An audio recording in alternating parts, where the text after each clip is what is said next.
اعتکاف ہے، ماہ رمضان کے آخری عشرے کا اعتکاف سنت مؤکدہ علی الکفایہ، یہ اعتکاف سنت ہے اور یہ اعتکاف 20 کی عصر کے بعد یعنی غروب سے پہلے پہلے انسان مسجد میں اعتکاف کی نیت سے بیٹھ جائے اور جب تک چاند نظر نہ آ جائے عید کا شوال کا تب تک اللہ کی رضا کے لیے 10 دن اللہ کے گھر میں قیام کرے۔ یہ اعتکاف سنت مؤکدہ علی الکفایہ ہے۔ اگر بستی کا کوئی ایک شخص بھی مسجد میں اعتکاف کی نیت سے بیٹھ گیا پوری بستی بری الذمہ ہو جائے گی۔ اگر کوئی ایک شخص بھی نہیں بیٹھا پوری کی پوری بستی گنہگار ہوگی۔ اگر ایک شخص بھی بیٹھ گیا پوری کی پوری بستی بری الذمہ ہو جائے گی عند اللہ۔ اگر کوئی ایک شخص بھی نہیں بیٹھا پوری کی پوری بستی گنہگار ہوگی، کیونکہ سنت مؤکدہ علی الکفایہ ضروری ہے۔ اگر ایک بھی بیٹھ گیا تو سب کی طرف سے بری الذمہ مسجد محلے والے اور بستی والے ہو جائیں گے۔ اگر کوئی نہیں بیٹھا تو سب کے سب گنہگار ہوں گے۔ اور تیسری قسم ہے اعتکاف مستحب، اس کے لیے کوئی دن متعین نہیں ہے، جب بھی انسان آئے مسجد کے اندر اعتکاف کی نیت کر لے تو جب تک اللہ کی عبادت کرتا رہے گا تو عند اللہ اس کو ثواب اعتکاف کا بھی ملتا رہے گا۔ اب حدیث مبارکہ کی روشنی میں حضرت عائشہ صدیقہ رضی اللہ تعالیٰ عنہ سے روایت ہے، فرماتی ہیں کہ سرکار دو عالم صلی اللہ علیہ وسلم ہر سال ماہ رمضان کے آخری عشرے کا اعتکاف فرمایا کرتے تھے، یہاں تک کہ اس سال تک جب آپ کی وفات ہوئی، اور اس کے بعد حضرات ازواج مطہرات یعنی امہات المومنین بھی اعتکاف کیا کرتی تھیں۔ حضرت عبداللہ ابن عباس سے روایت ہے کہ سرکار دو عالم صلی اللہ علیہ وسلم نے ارشاد فرمایا، کہ جو شخص ثواب کی نیت سے اعتکاف کے لیے بیٹھ جائے تو اللہ تعالیٰ اس کو ان کاموں کا ثواب بھی عطا فرمائیں گے جن کاموں میں اعتکاف کی وجہ سے وہ شریک نہیں ہو سکتا۔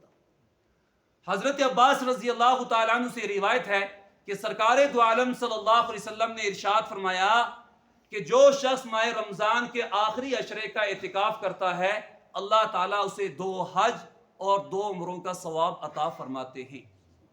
2 حج اور 2 عمروں کا ثواب عطا فرماتے ہیں۔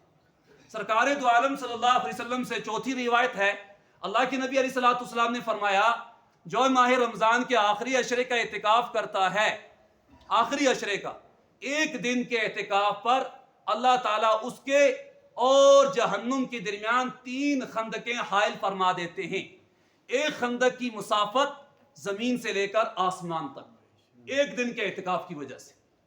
اب یہ ماہ رمضان کا جو اعتکاف ہے یہ اعتکاف سنت مؤکدہ علی الکفایہ ہے، یعنی آج 20 رمضان ہے، آج عصر کے بعد غروب سے قبل بیٹھ جائیں، کیونکہ اسلامی تاریخ غروب آفتاب کے بعد تبدیل ہو جاتی ہے، تو غروب سے قبل اعتکاف کے لیے بیٹھ جائیں۔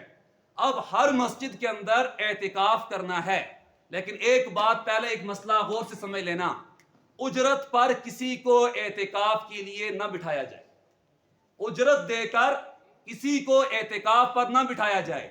اعتکاف کی اجرت دینا بھی حرام اور لینا بھی حرام۔ مسئلے کو غور سے سمجھنا، بعض جگہوں پر بہت سستی اور غفلت سے ایمان والے کام لیتے ہیں۔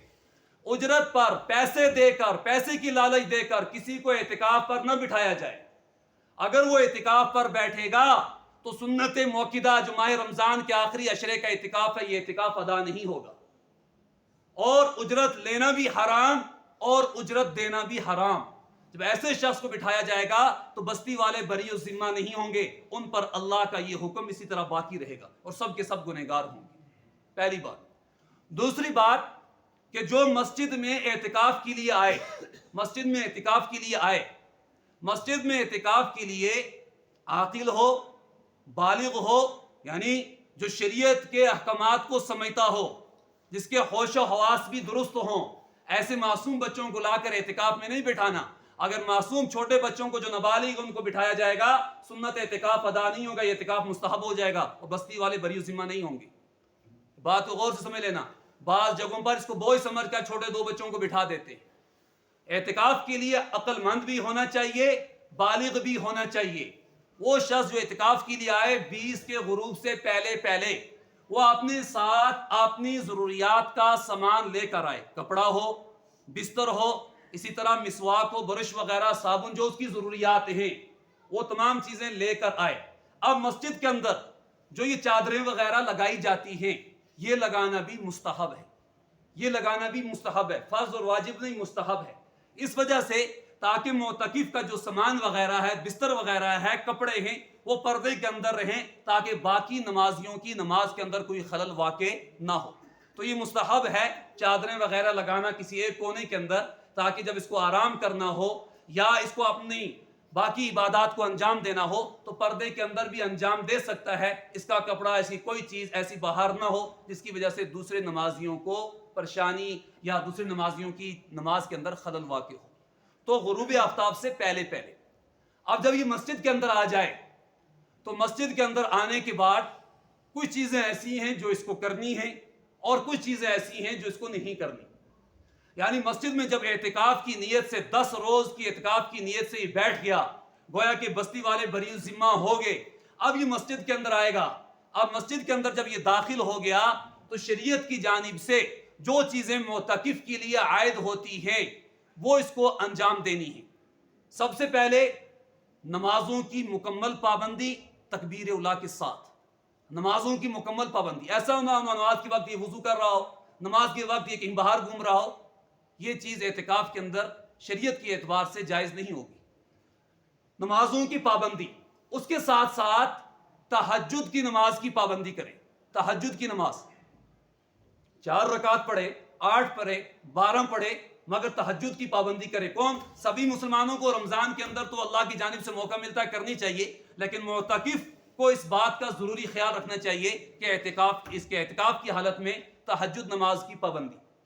جب تہجد نماز وغیرہ ادا کر لے اس کے بعد سحری وغیرہ تناول فرما لے۔ ایک مسئلہ یاد رکھنا، اگر اس کو گھر سے کوئی کھانا لانے والا نہیں ہے، اس کو کوئی سحری لا کر دینے والا گھر سے نہیں ہے، تو یہ خود بھی جا سکتا ہے، لیکن اس وقت جائے جب اس کو معلوم ہو کہ گھر کے اندر کھانا تیار ہے، اور جا کر کھانا لے کر آئے اور مسجد کے اندر ہی آ کر تناول فرما لے۔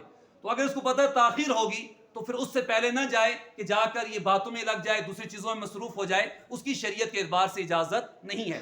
ہاں اگر کوئی لانے والا نہیں ہے، پہلے تو یہ ہے کہ خود بستی والوں کو انتظام کرنا چاہیے، کوئی ایک اپنی ذمہ داری لے لے تاکہ یہ مستقل 10 دن اللہ کی عبادت کے اندر گزارے، کوئی خلل واقع نہ ہو۔ اگر کوئی نہیں ہے تو شرعی اعتبار سے جا کر یہ اپنا کھانا لا سکتا ہے۔ اب سحری تناول فرما لی۔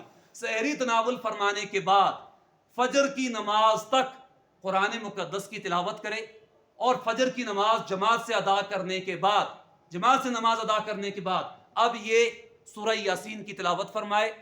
اگر سورہ یاسین کی تلاوت فرما چکا ہے تسبیحات کی پابندی کرے، تیسرا کلمہ 100 مرتبہ، استغفار 100 مرتبہ اور درود پاک 100 مرتبہ، اور اس سے ہٹ کر بھی کلمہ تمجید، کلمہ توحید، کلمہ استغفار، اس کا ورد کثرت سے کرے۔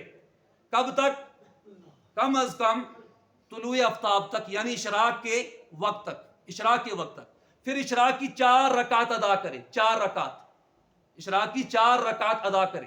اشراق کی 4 رکعت ادا کرنے کے بعد اب اپنے معمول کے مطابق آرام کرے، سو جائے۔